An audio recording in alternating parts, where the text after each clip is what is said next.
Hey guys, welcome back to All Things Knives. It's your host Fletcher, and today we're talking about top 10 premium knives for your Christmas list. Before we start, please follow me on Instagram at All Things Knives underscore 2021. There I'll be giving updates about the channel. You guys will be able to interact with me, contact me if you have any questions, stuff like that. Let's start it off. So I'm going to start from lowest all the way up to highest, all right? So these are automatically price ranged for you guys. The Griptilian, right? This is a 154 cm version, which is my favorite, but they also have a 20 CV, S30V. There's also the custom shop, but they range all the way from $110, right? And then if you do the mini as well, so you got the large and the mini here, they range all the way from $110 all the way to $189 if you do the 20 CV and the G10 version. Axis lock, you got a nice beefy blade stock. It's a great work blade, you know, not super thin behind the edge, but it does exactly as you need of it. Sharpens well. The drop point style, when you put it on a stone, it sharpens really well because the belly on the blade's not too extreme.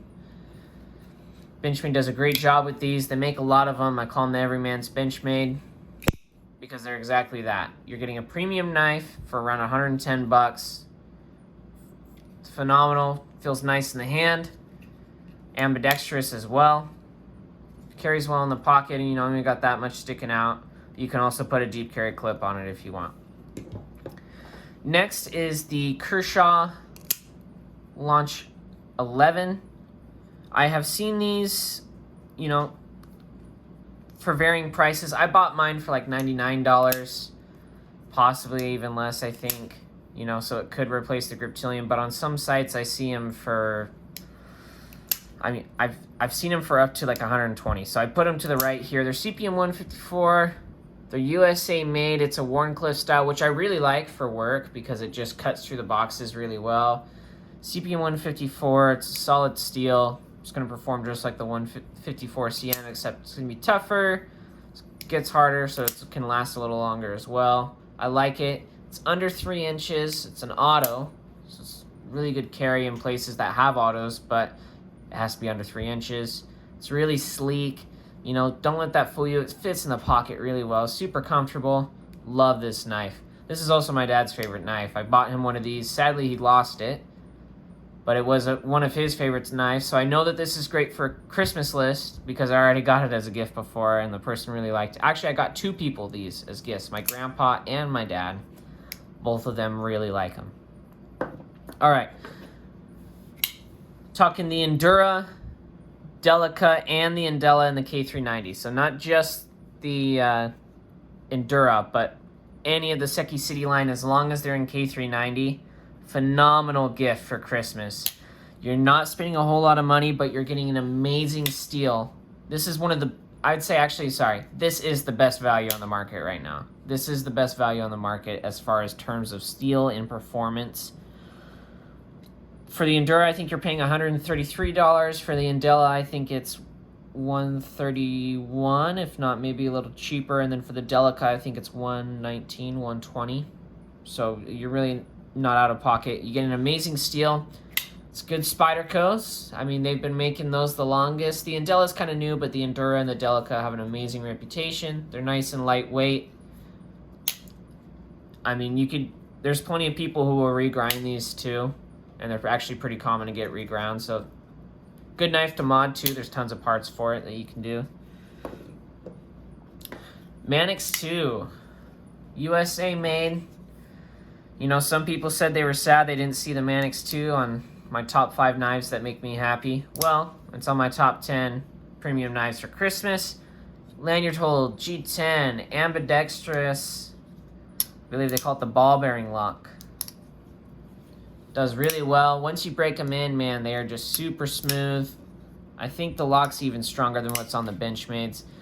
Standard one's $126. You get S30V, G10, Golden Colorado. The exclusive ones, they're going to jump up a little bit more, $140. There's not many out there. You could do an S110V actually for $140. So that's why I put this one over here, as it varies. You know, otherwise it'd be in between these two right here. Great knife. Performs really well in most cutting tasks because it's like a semi-spear point. It's like a leaf style blade, so it's really good at slicing, your draw cuts, and it's got a pretty decent tip on it for a Spyderco, you know, not too dainty. You know, thin enough that it cuts well, but it's not going to snap on you. All right, Para 3. I love the Para 3. It's probably my favorite Spyderco of all time, easily, whether it's the lightweight or this version. Both make great gifts. Standard version, I think, is going to run you $145 with the S45 VN. Black G10, if you want to throw a clip on it, it'll put you up to $168. I think if you do the MXG clip, it puts it to around that price, $160, $170, so it's about the price of a PM2. The Crewwear PM2, the new one, actually. I really like this one. This one's the Crewwear, CPM Crewwear. You guys see there in purple G10, black MXG clip. This one has one of the best actions of any of my knives. Love the Para 3. It's a good under 3-inch blade. If you do the deep carry clip, it carries great in the pocket. Super handy. I've been using one all week to open boxes for Black Friday. And can I just say, man, does that thing just go back in my pocket, pull it out, and it cuts phenomenally. Love the Para 3. It's super easy to use too, because I'll open a box, work the box some more, open it up, work it. You can also do a lanyard. The one I've been using has a lanyard on it, and I like it because instead of having to wear out my pocket, putting it on my pocket and pulling it out, you know, if I do that 50 times a day, it's going to wear my pocket out. But sometimes I just throw it in my pocket and grab it out by the lanyard, which is nice to do.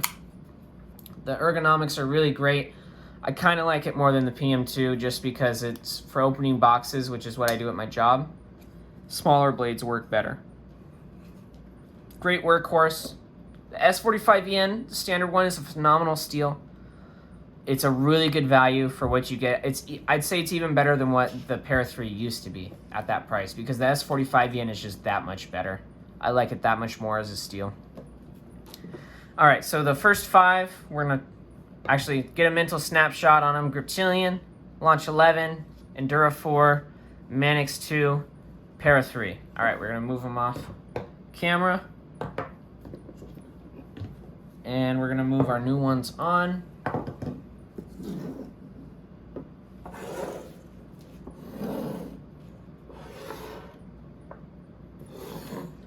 All right, so starting, this is just going to be a PM2 in general. This is here to represent a PM2 in general. These are actually kind of hard to get right now. But if you are able to get one for the holidays, I'd recommend it. Some people don't like that it flexes a little bit right here, you know? But I don't know about you, but when I'm holding it, my hand isn't really touching there, so I don't really feel it. Anyways, you're really, on the PM2, it's really meant to be used with a choil, because otherwise you have too much dead space right here. So, I mean, I don't really feel it at all.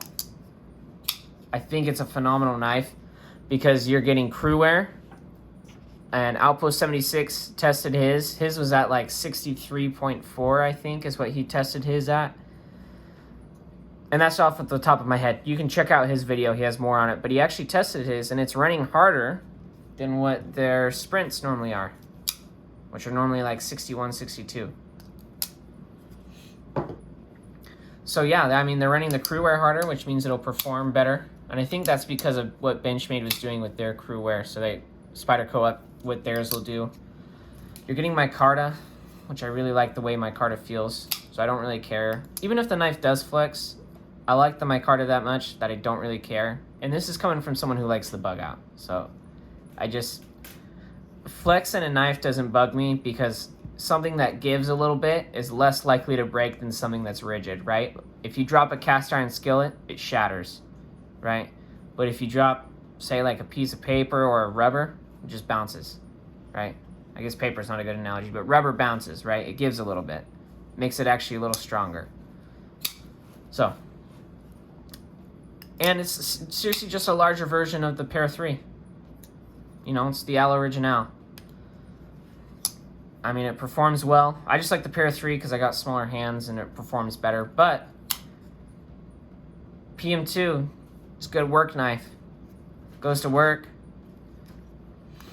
If you get this one, it's $171.50. If you get the standard one, I think it's at, depending on where you buy it from, it's going to be in the 150s, almost 160.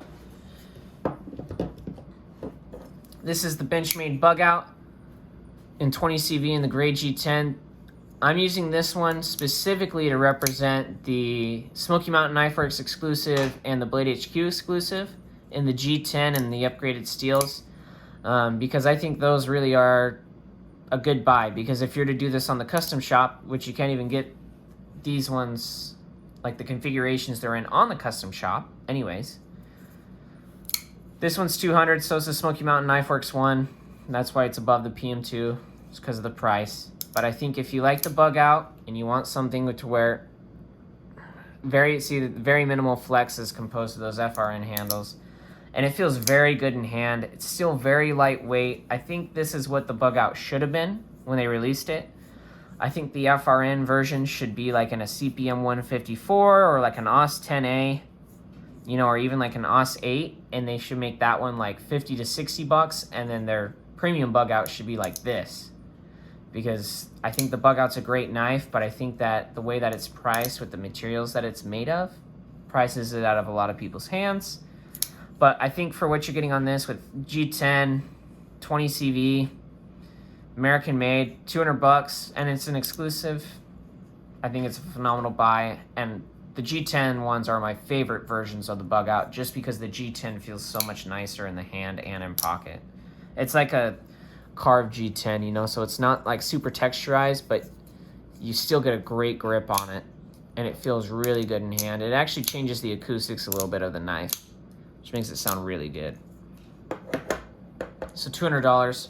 That's for the lightweight minimalist in the family. Get them one of those. The Shaman. So depending on which one you get, they're all going to be around 200 to 230 bucks. This is the CTS XHP one. You can no longer get this one unless you're lucky enough to see one up on Swap. Knife Swap, that is. But this would be a stand-in for the standard S30V Shaman, which I actually don't own. I probably should get one just because I like the Shaman so much. But the Shaman, definitely a work blade. Look at that. Definitely a work blade. It's definitely not too thin behind the edge. This would be sweet with a regrind, but it's sweet with it even before. This is definitely the Shaman's a hard use knife. The ergonomics on it are phenomenal. The Shaman is probably my second favorite. This and the Native 5 are tied. I think if they put a compression lock on the standard size Native 5, I would like the Native 5 over the Shaman. But does a really good job. Very strong. When I'm cutting open those hard plastic covers at work, this just eats all that stuff up. Shaman would be great with work gloves. I do have some with lanyards on them. They carry very well. You know, for a big knife, it actually carries well in the pocket. The Shaman carries very well. One thing that I like to do with the Shaman, let's see if I can do it. You can front flip it. Let's see if I can. There we go. Yeah, you can front flip the Shaman, which I like because it sticks out a little bit. But yeah, I love this knife for $200. You know, it really did used to be a better value when it first came out a couple years ago. It was 150 bucks. Now they're up over 200, but I still think that it's a really good work knife. They need to upgrade it to S45VN, and then I'll think of buying the standard one. But man, for the person who works a lot in your family and they need a hard-use knife that's easy to manipulate, stores in the pocket well, and even though it's a hard-use knife, it'll still cut well. The Shaman's going to do it all. It's going to be very comfortable for them. Look at that. Big knife, but you can get all that control on it, you know. It's very comfortable in any of those grips. All right, another automatic. This or a Microtech you could throw on this list, but I think Guardian Tactical makes the better knife. Sorry, Microtech. If one of the main elements of an OTF is the switch, you better have the best damn comfortable switch you got. And Guardian Tactical just makes the smoothest one. I mean, look at that. I'll hardly even push. So this is me hardly pushing. On a Microtech, that probably would have slipped out. They're super smooth. It's because of their patented technology where there's a a plate underneath with ceramic ball bearings. That's what those little lines are. And I keep it oiled up. I put some gun oil on there, or like Tough Glide on there occasionally. They got milled aluminum handles, L-Max steel. This is the Guardian Tactical Recon. Let's see, back it up a little bit. Recon 035, an L-Max blade steel. It's got room for a little lanyard hole. They number each one. These are USA made with their drop point. I mean, they just make a good knife. They really do. I think they're better fit and finish than the Microtechs, to be honest. They're kind of a newer company, but I think they really do make a good knife. This would be a great one for someone who the Ultratech's too big for them and they want something in between. This is a perfect size. If someone thinks that the UTX 70 is too small and they think that this is too big, they have the 025X, which is an amazing little OTF that's hollow ground, super thin behind the edge on the hollow grind, and it's even easier to use than this. Phenomenal knife, USA made. If you're looking for an OTF for a family member, great deal. And not just any OTF, a premium OTF that'll last them. All right, top dog. It was probably either going to be a Hinderer or a Chris Reeve, and I just think that the Chris Reeve is the better knife over the Hinderer. I've never tried a slicer grind Hinderer, but my other stuff that I have, I don't think that a slicer grind should have to be mandatory on a knife. 25 thousandths behind the edge is too thick on a knife, you know, and I just think that the Chris Reeve just cuts better. And overuse, when I get to this point on the blade, it's going to be thinner than it was even at here. So that this means that it's a knife that's meant to be used. And that's what I like about this knife. These can range all the way from, I think it's $375 to $450 for the plain one. So this is one of the plain ones. I added a RGT clip, which I think is definitely a recommend. Definitely get the RGT clip. Really like it. They come standard with a lanyard. Love the lanyard. Love the hollow grind. S45VN blade steel. I think S45VN on a $400 knife, I think it's actually pretty good, especially for the heat treat you're getting and the quality you get of a Chris Reeve. These are USA made in Idaho. They're made out of titanium. They have aerospace tolerances. This is a milled titanium clip. S45VN blade steel. I mean, they're not going to be like, you don't flick them out. They really are like a gentleman's knife, but man, I have seen people beat these up. I've used mine at work too. I think they sharpen really well. They maintain their blade shape well. I like how, you know, it's not too thick in the pocket either. It is a very comfortable knife to use, you know, just to use. I mean, if you're getting someone a knife and you want it to last them a lifetime, any of these knives will do it, but the Chris Reeve will definitely do it. Any part on this knife, you can order a replacement for. You can order replacement washers, replacement blade, new pivots, anything like that. Oh, and not only does your warranty not void when you take it apart, they encourage you to take it apart and maintain it. They give you a maintenance kit. So this is really a knife for the knife person in the family. You know, it's meant to be used. They can maintain it on their own. They can buy replacement parts for it. It can go in for a spa day when the titanium gets all nicked up, but it'll wear. This is a knife that'll build character as you use it. That's why I like the Chris Reeve. But I also think that for a $400 knife, they have a warranty, right? It's like a semi-custom production is basically how I would describe the Sebenza. I've used this on when I go fishing, and I was gutting fish in the water, and this thing is titanium and S45VN, so it's not really going to rust. So I'd get blood in it, and then I'd be like, well, how am I going to clean off my $400 knife? Dump it in the water, because the titanium won't rust, and there's white grease in there, and it's just, the action is still just as smooth as when before I dunked it in the water. So, I mean, yeah, it's a $400 knife, but it'll perform. It'll do well. As always, thanks for watching, guys. Let me know what you guys think. What are your top 10 knives for Christmas? What are you guys going to buy someone for Christmas? You know, if you got someone you really care about and you want to get them a good knife, it's a tool they can use every day. But as always, like, comment, share, subscribe if you're not subscribed. It helps out the channel. And as always, stay sharp, guys.